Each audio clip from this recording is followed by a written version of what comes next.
Kita lihat sih sebenarnya IPO BUMN positif ya, apalagi seandainya kalau dilakukan di tahun ini dan juga di tahun depan. Karena kalau kita tahu kan tahun lalu itu kan marketnya correction ya, jadi kalau kita melakukan IPO itu kan ada pertimbangan dari sisi valuation-nya berapa, karena ketika market turun berarti kan valuation perusahaan yang akan dilakukan IPO itu juga akan mengalami penurunan. Jadi dari sisi emitennya nggak terlalu positif, kenapa?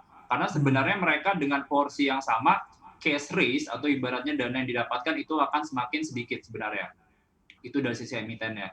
Cuman kalau ketika kita lihat adanya market recovery, itu kan kita bisa lihat bahwa valuation dari sisi IHSG-nya akan meningkat.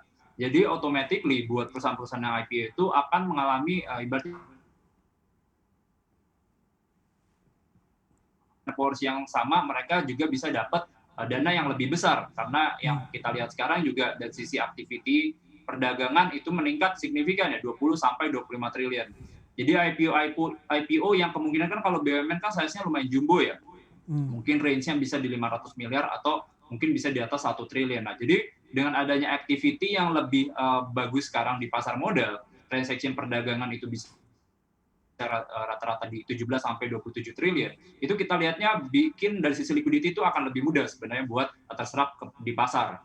Lalu kedua yang menurut kita positif adalah sebenarnya transparansi ya. Jadi kalau kita lihat dengan adanya IPO BUMN, itu kita bisa lihat bakal lebih sehat, apalagi kalau kita lihat kan dengan adanya di era Pak Erick Thohir ini, kita lihat bahwa beberapa BUMN ini tuh bisa dibilang ada improvement ya dari sisi transparansinya, dari sisi performance-nya. Jadi lebih punya clear goal yang lebih clear sebenarnya buat kedepannya. Jadi itu yang harapannya menurut kita bakal positif ya. Itu sih Mas ya dari kita ya. Ya, ini juga berapa kali sudah di-mention. Tadi juga di Squawk Box Energy Corner di-mention langsung oleh Pertamina akan ada IPO anak usaha Pertamina. Sebelumnya juga kita dengar santer anak usaha Telkom juga akan melakukan IPO. Secara sektoral mana sih Mas kalau kita berbicara anak usaha BUMN? Dan Anda melihat performa bisnis dari anak usaha BUMN ini seperti apa? Jauh sebelum mereka nanti akhirnya ikut melantai juga.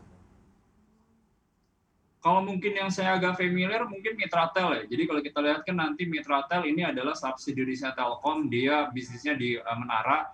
Kita tahu buat di nanti ketika mereka IPO mereka akan menjadi perusahaan dengan menara terbanyak sebenarnya. Itu sekitar 22.000 menara. Lalu kalau kita lihat kan juga sebenarnya industri tower di Indonesia ini lagi atraktif ya. Jadi kalau kita lihat kan telco ini ibaratnya expand signifikan dari sisi volume data itu juga masih meningkat. Kita lihat dari sisi peningkatan BTS atau Base Transfer Station itu juga mengalami peningkatan, jadi bisnis tower ini atraktif.